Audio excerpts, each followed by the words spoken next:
De nombreux phénomènes viennent mettre l'éthique de la vie sous pression, ce qui aboutit à ce dérèglement bioéthique que nous constatons.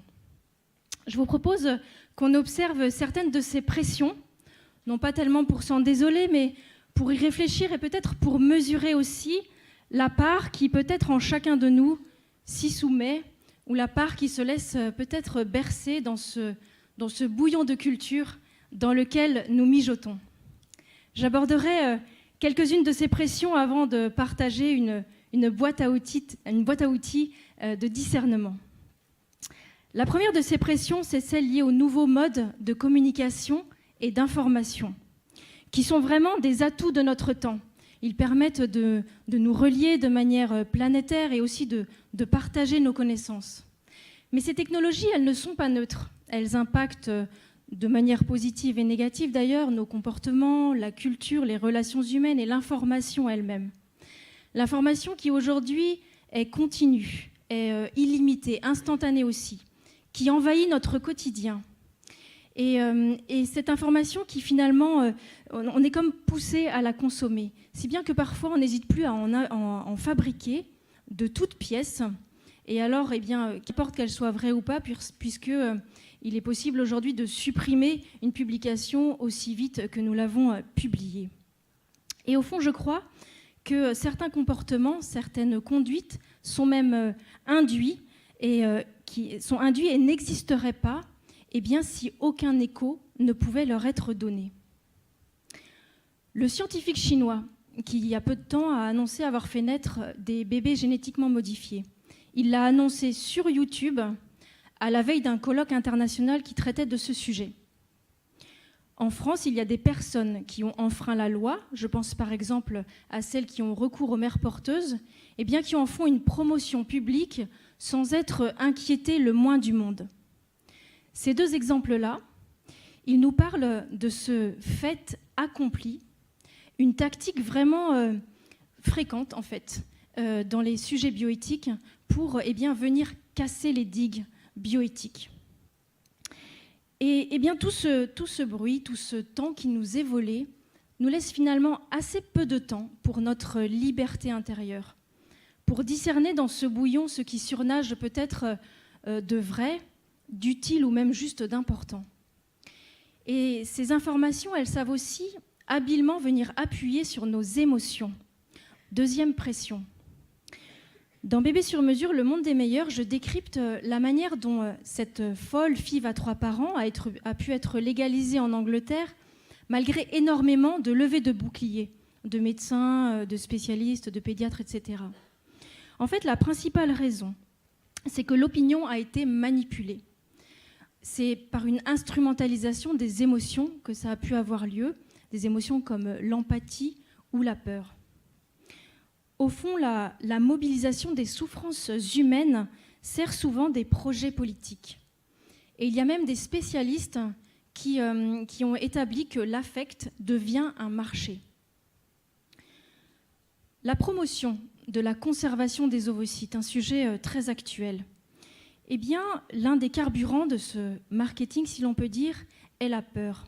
La peur bien légitime, bien compréhensible, de ne jamais avoir d'enfant.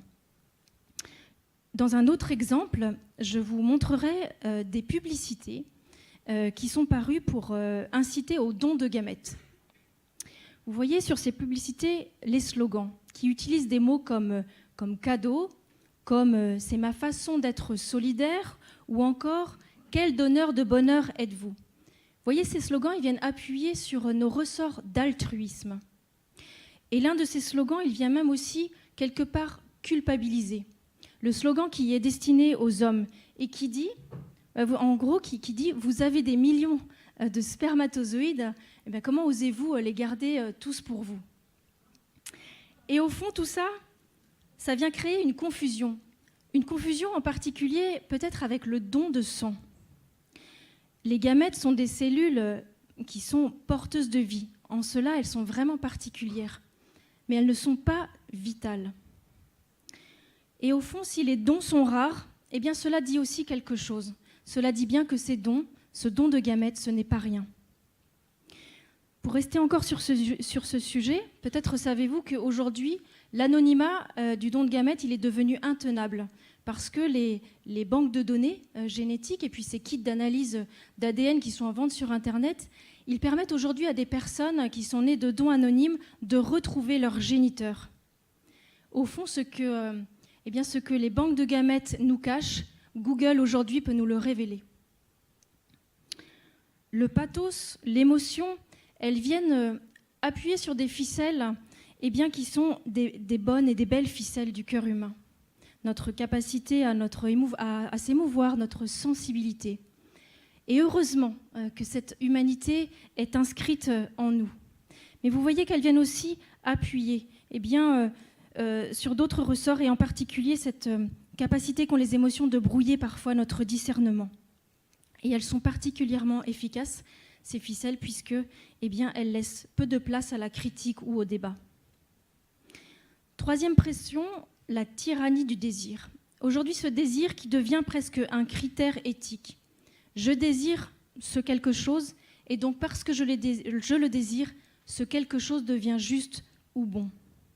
Et finalement, cette approche insensée qui prétendrait qu'un désir pourrait suffire à ouvrir un droit ou une loi, aboutit à ce que les droits qui nous protègent finissent par dériver en droits que nous exigeons. Et dans une société individualiste, chacun cherche la satisfaction immédiate de ses désirs sans plus forcément prendre en considération la répercussion de ses propres choix. Et c'est ainsi que petit à petit, on glisse vers une éthique sans limite. Certains tenanciers de la bioéthique, certains tenanciers politiques, ils s'interdisent aujourd'hui désormais tout questionnement d'ordre moral. Ils pulvérisent même toute notion de bien ou de mal, et certains même affirment qu'il n'existe aucune vérité en bioéthique. Mais si la bioéthique ne se fixe plus de limites, alors elle n'en fixe plus non plus. Et finalement, certains comités, les commissions finissent en caisse enregistreuse des revendications individuelles ou des nouvelles possibilités technologiques. Et finalement, la bioéthique en arrive à se saborder elle-même et à renoncer à ses missions premières. Ces missions premières qui sont de protéger l'être humain et de protéger la dignité de la personne humaine contre l'expérimentation humaine sans consentement. Je pense par exemple à ces bébés déjà nés, ces nouveaux cobayes nés de FIV à 3 parents ou ces bébés génétiquement modifiés. De nous protéger aussi contre la marchandisation du corps, contre la fascination de la technique, contre la pression des nouveaux marchés aussi qui viennent utiliser aussi le corps et la vie humaine, et d'interdire les pratiques eugéniques, nous l'avons évoqué, et aussi d'encadrer la recherche pour que vraiment elle soit orientée vers un vrai progrès humain, parce que nous savons que tout ce qui est possible n'est pas forcément souhaitable. Le rappel de ces principes, il vise à nous faire bien mesurer qu'il est essentiel que la bioéthique cesse de dissoudre la morale, qu'elle ne se coupe pas des principes fondateurs qui posent finalement des règles qui permettent la vie en société. La loi bioéthique, ce sont vraiment des enjeux d'humanité qui concernent directement la vie de chacun. Ça nécessite qu'elle se préoccupe de l'intérêt de ceux qui ne s'expriment pas, mais aussi des générations futures, dont nous sommes en fait déjà responsables. Je crois que nous sommes vraiment dans un affrontement culturel, cela a été beaucoup évoqué ce soir, entre la technique considérée comme un absolu et la responsabilité morale de l'homme. Et nous voyons dans ce contexte actuel ces souffrances qui s'expriment, les personnes qui se sentent de plus en plus des variables d'ajustement dans un système où l'humain finalement est de plus en plus réduit à un engrenage, dans un mécanisme qui le traite en bien de consommation. Nous sommes dans une sorte d'overdose en fait, de ce mépris de la vie. Et peut-être plus qu'on ne l'imagine, cela trouve aussi ses racines dans ces enjeux bioéthiques. Alors quels outils de discernement ? Je vous propose l'image d'un tabouret. Un tabouret avec 3 pieds, 3 piliers indissociables. Les 3 sont nécessaires. Si l'un d'eux vient à manquer, l'équilibre est rompu. Premier pilier, l'acte. L'acte que la volonté a choisi. Deuxième pilier, l'intention qui motive l'acte. Troisième pilier, les circonstances de l'acte, y compris les conséquences. Pourquoi faut-il les trois? Une bonne intention ne suffit pas.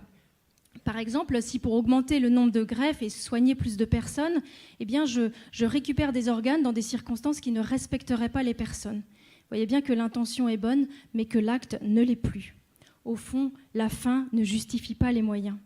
Et de même, un acte juste, s'il provient d'une intention mauvaise, eh bien sa qualité en est diminuée. Quant aux circonstances, elles comptent énormément, puisque en fait, elles peuvent atténuer ou augmenter la responsabilité de la personne qui agit. Les circonstances expliquent, mais elles ne rendront pas bon un acte qui ne l'est pas. Monter sur ce tabouret à 3 pieds, acte, intention, circonstance, ça nous permet de prendre un peu de hauteur. Et j'ajouterai à cette boîte à outils 3 pièges, 3 poisons dans la réflexion éthique qu'il est important de connaître. Le premier, c'est le conséquentialisme. C'est l'idée qu'une conséquence bonne suffise à rendre un acte bon. Par exemple, un enfant infiniment précieux et respectable est toujours une conséquence bonne. Mais cela ne légitime pas pour autant tous les modes de procréation. Par exemple, le clonage. Le clonage, il est qualifié en droit de crime contre l'espèce humaine.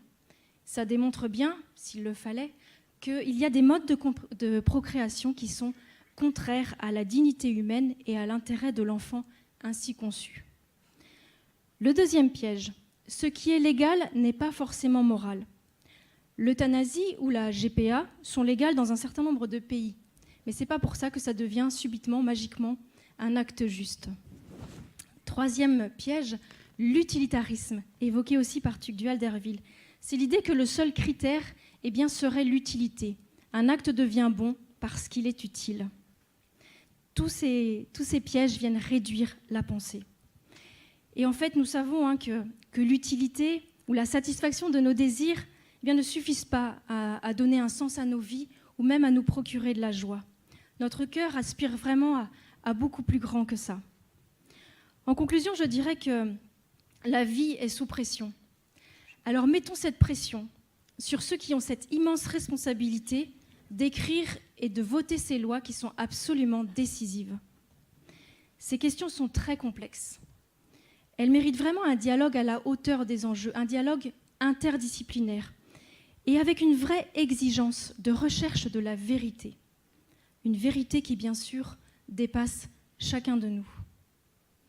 Je crois que ce courageux travail à mener, il en vaut vraiment la peine parce qu'au fond, il vise quand même à protéger la condition fragile de l'être humain et aussi à promouvoir une société, une civilisation plus humaine. Je crois que nous ne devons jamais désespérer. Nous l'avons vu avec le général. Rien n'est jamais perdu. Il n'y a aucun système qui annule complètement l'ouverture à la beauté, à la vérité et au bien.